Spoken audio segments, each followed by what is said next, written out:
आजकल क्लासरूम्स काफी बदल गए हैं। टीचर अब एक दोस्त की तरह है जो बच्चों को इंस्पायर करते हैं। लेकिन कभी-कभी जब क्लास में शोर होता है या बच्चे ध्यान नहीं दे रहे होते, तो टीचर्स को वही पुराने तरीके अपनाने पड़ जाते हैं। तो ऐसे में क्या किया जाए? इस विश्लेषण में हम कुछ ऐसे ही आसान तरीके देखेंगे जिससे टीचर्स बिना डांटे बच्चों का ध्यान अपनी तरफ ला सकते हैं। चलिए शुरू करते हैं। ये आवाज याद है? टीचर के आते ही पूरी क्लास एकदम शांत, पिन ड्रॉप साइलेंस। और फिर उसके फौरन बाद सबकी उंगलियां होठों पर, फिंगर ऑन योर लिप्स। और अगर किसी ने इधर-उधर देखने की कोशिश भी की तो तुरंत आवाज आती थी, मेरी तरफ देखो। क्यों? जानी पहचानी लगी ना ये कमांड्स? हम सबके स्कूल के दिन इन्हीं आवाजों से तो गूंजते थे। ये हमारी यादों का एक बहुत इंपॉर्टेंट हिस्सा है। और इस विश्लेषण का मेन फोकस भी यही है। जरा सोचिए, आईज ऑन मी या मेरी तरफ देखो सुनने में एक बॉस के कमांड जैसा लगता है ना? एक लीडर के इनविटेशन जैसा नहीं। इससे ना एक पावर डायनामिक बन जाता है जिसमें कनेक्शन पीछे रह जाता है और बस कहना मानना जरूरी हो जाता है। तो इसका सल्यूशन क्या है? चलिए 3 ऐसे सिंपल से बदलाव देखते हैं जो क्लासरूम का पूरा माहौल ही बदल सकते हैं। तो पहला बदलाव, मेरी तरफ देखो कहना बंद करें और उसकी जगह एक साइलेंट सिग्नल का इस्तेमाल शुरू करें। अब ये काम कैसे करता है? देखिए, जब टीचर कहते हैं मेरी तरफ देखो, तो बच्चे सिर्फ कहना मानते हैं।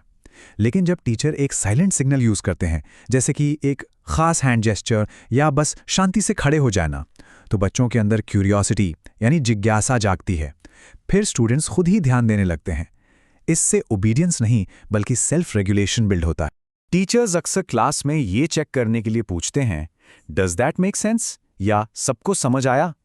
लेकिन सोचिए, इसकी जगह अगर ये पूछा जाए तो ऐसी कौन सी एक चीज है जो अभी भी ठीक से क्लियर नहीं हुई? तो ये है हमारा दूसरा बदलाव। एक हाँ या ना वाले सवाल से हटकर एक ओपन एंडेड क्वेश्चन की तरफ बढ़ना। मतलब, समझ आया?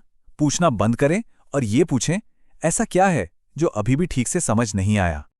और इसका फायदा बहुत बड़ा है।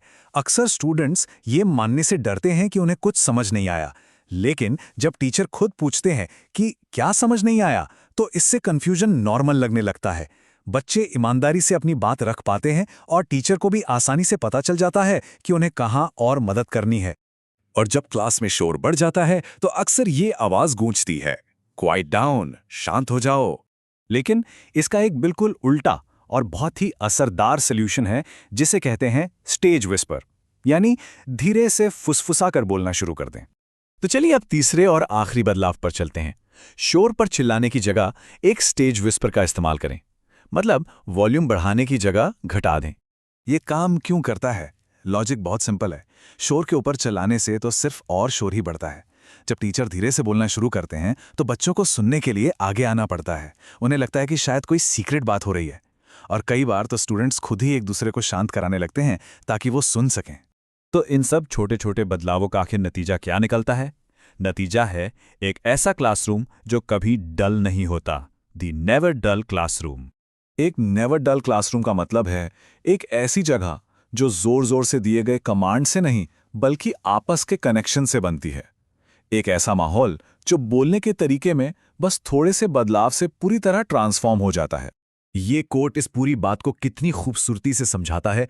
आपकी भाषा में छोटे छोटे बदलाव कमरे के पूरे माहौल को बदल सकते हैं।